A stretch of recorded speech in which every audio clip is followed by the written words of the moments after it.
العلم هو النور الهادي والمفتاح لكل الخير من يرد الله به خيرا.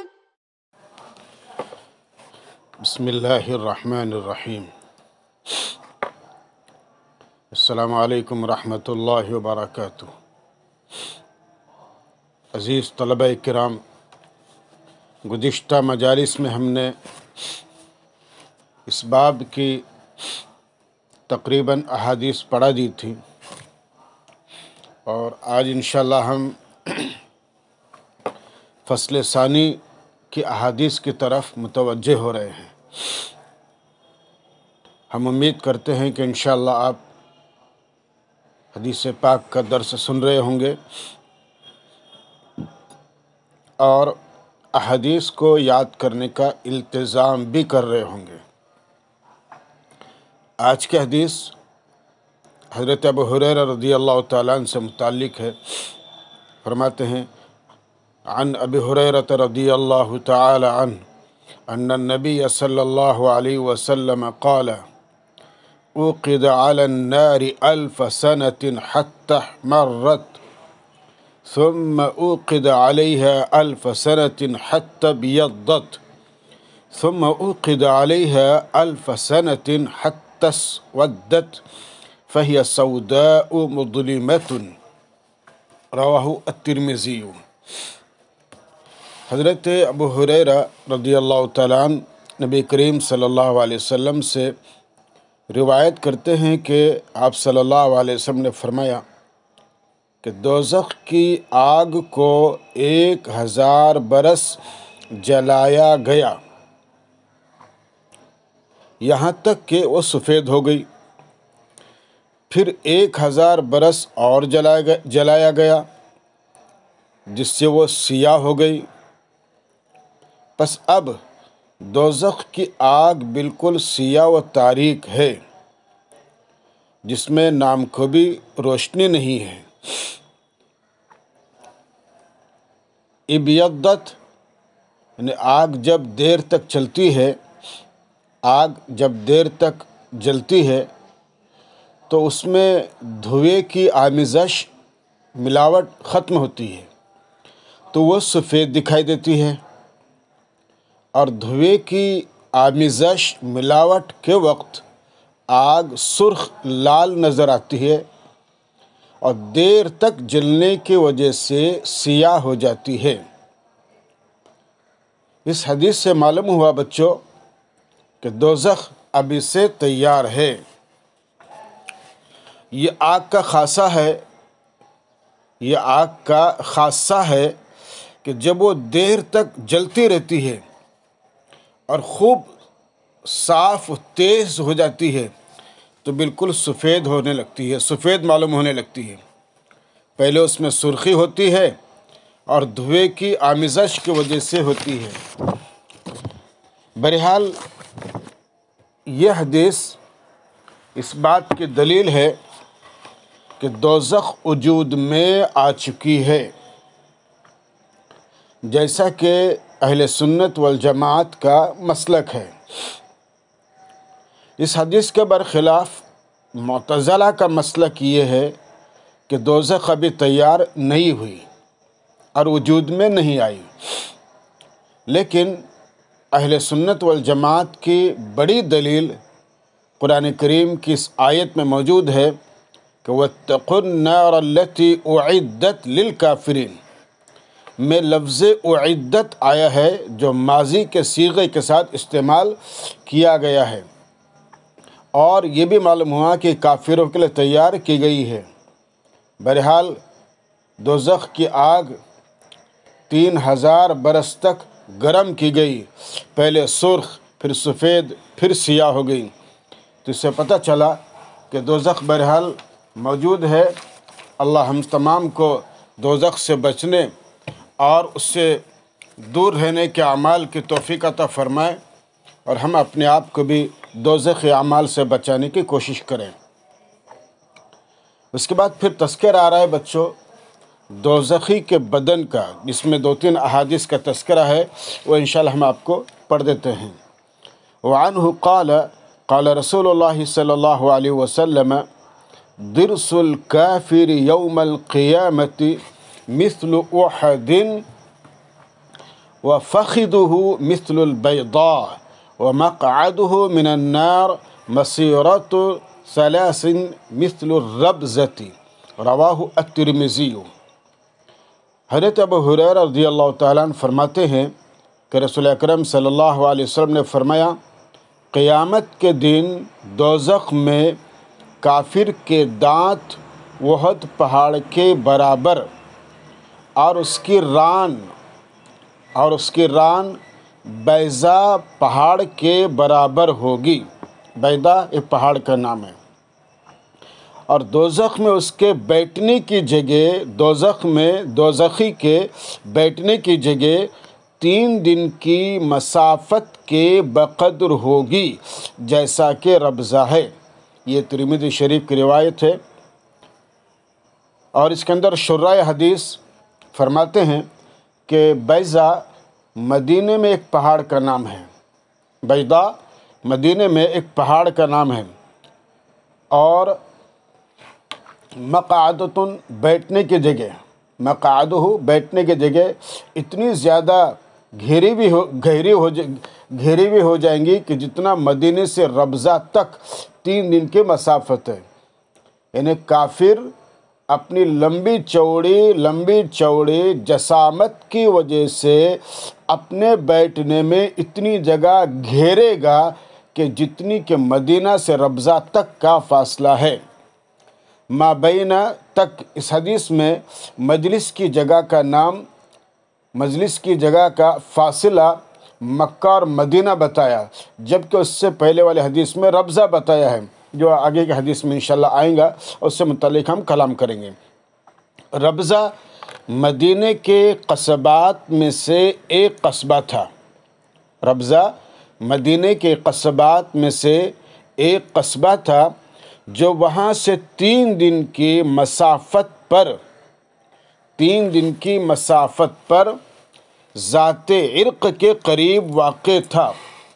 جیسا کہ ربضہ ہے سے مراد یہ ہے کہ کافر دوزخی اپنی لمبی چوڑی جسامت کی وجہ سے اپنے بیٹھنے میں اتنی جگہ گھیریں گا کہ جتنی کہ مدینہ سے ربضہ تک کا فاصلہ ہے۔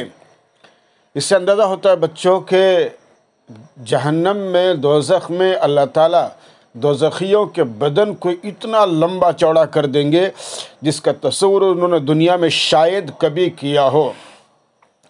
جہنم میں جانے کے لیے بچوں معمولی سا بھی برا عمل کافی ہے اگر وہ ڈھٹائی اور تکبر سے کیا جا رہا ہو، لیکن اگر بندہ اسی پر ندامت کرتا ہے، شرمندگی کا اظہار کرتا ہے اور اللہ کے سامنے اپنی معافی پیش کرتا ہے تو اللہ تعالیٰ معاف کر دیں گے، بشرطے کہ کبائر نہ ہو اور حقوق العباد سے تعلق نہ ہو۔ کبائر کے لیے توبہ شرط ہے اور حقوق العباد کے لیے معاملات کی صفائی ضروری ہے۔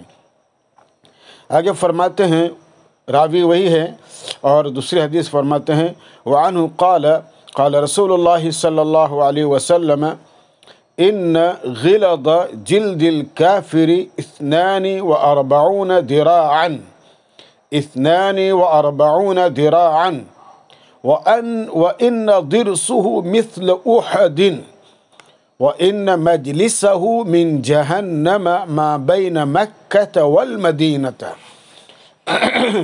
رواہ الترمذی۔ حدیث پاک آپ مزید سن لیں۔ وعنہ قال رسول اللہ صلی اللہ علیہ وسلم ان غلظ جلد الكافر 42 ذراعا وإن ضرسه مثل أحد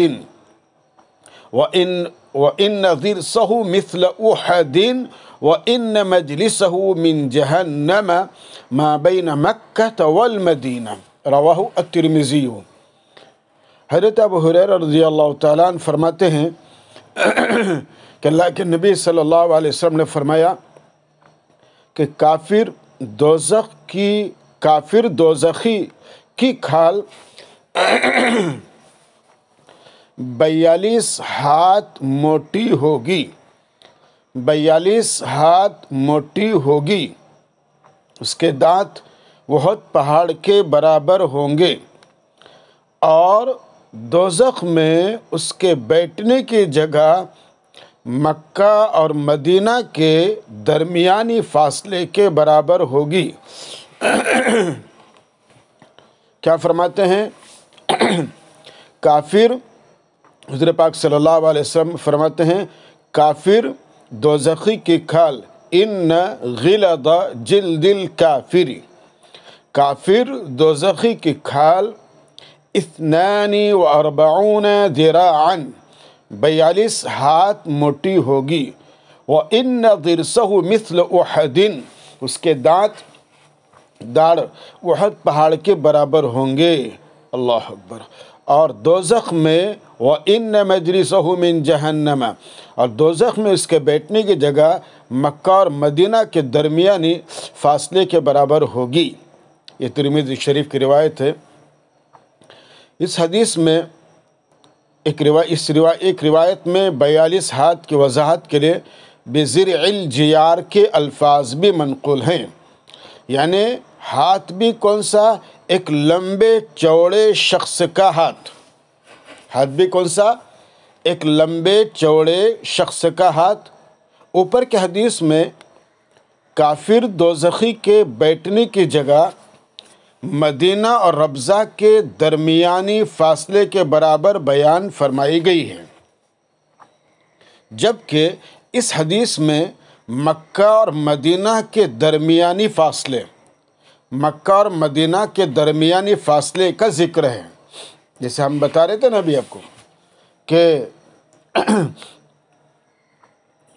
چنانچہ علامہ ابن حجر رحمۃ اللہ علیہ نے لکھا ہے کہ مقدار کا یہ فرق و اختلاف، مقدار کا یہ فرق و اختلاف، آپ شاید مقدار سمجھ رہے ہوں گے۔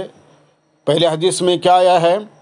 کافر دوزخی کے بیٹھنے کی جگہ مدینہ اور ربضہ کے درمیانی فاصلے کے برابر بیان کی گئی ہے جی۔ اور اب یہاں پر مکہ اور مدینہ کے درمیانی فاصلے کا تذکرہ کیا گیا ہے، تو ظاہر بات ہے کہ تھوڑا سا اختلاف یہ ہو گیا ہے۔ تو علامہ ابن حجر رحمۃ اللہ علیہ فرماتے ہیں کہ مقدار کا یہ فرق و اختلاف دراصل کافر دوزخیوں کو دیے جانے والے عذاب میں فرق و اختلاف کی بنیاد پر ہے۔ کیسے؟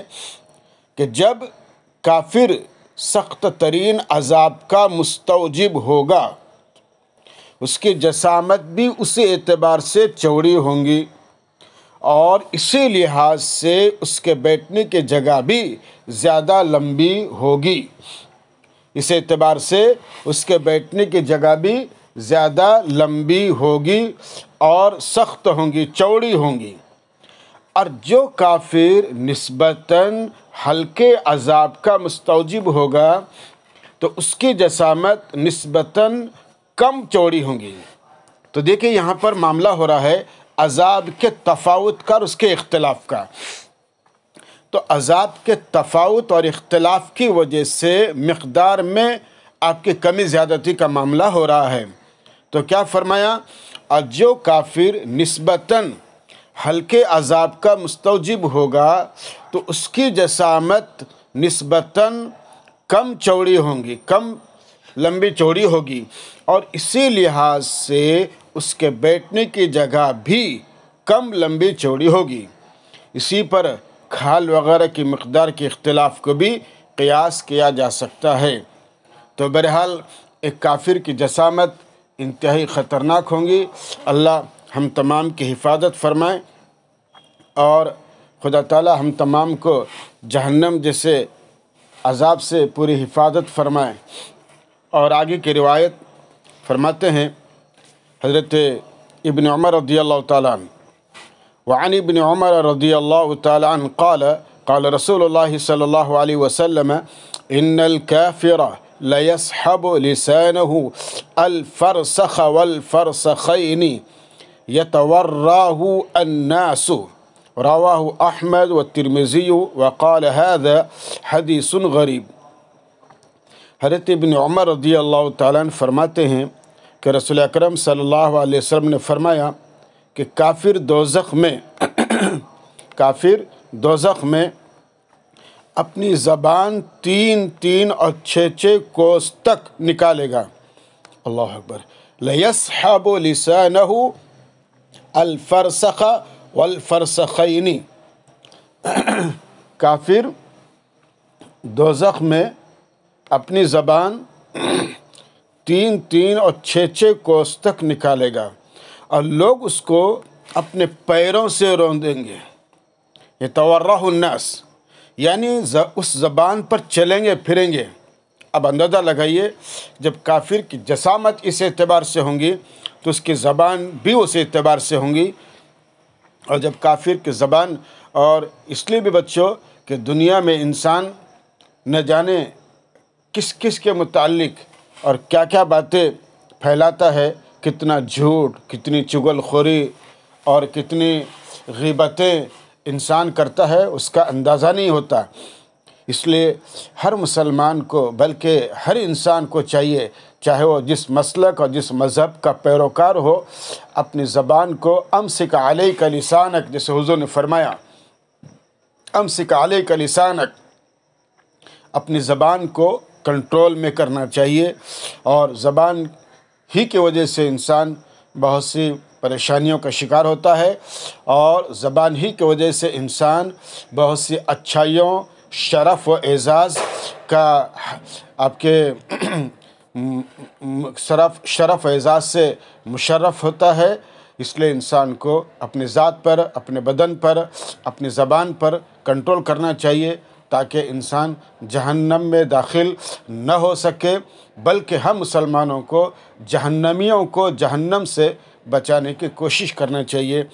آئندہ سبق میں انشاءاللہ اس کے آگے کی حدیث انشاءاللہ ہم پڑھائیں گے۔ السلام علیکم ورحمۃ اللہ وبرکاتہ۔ السلام عليكم، لا تنسوا الاعجاب بالفيديو والاشتراك في القناة تشجيعا لنا لنستمر بنشر المزيد إن شاء الله.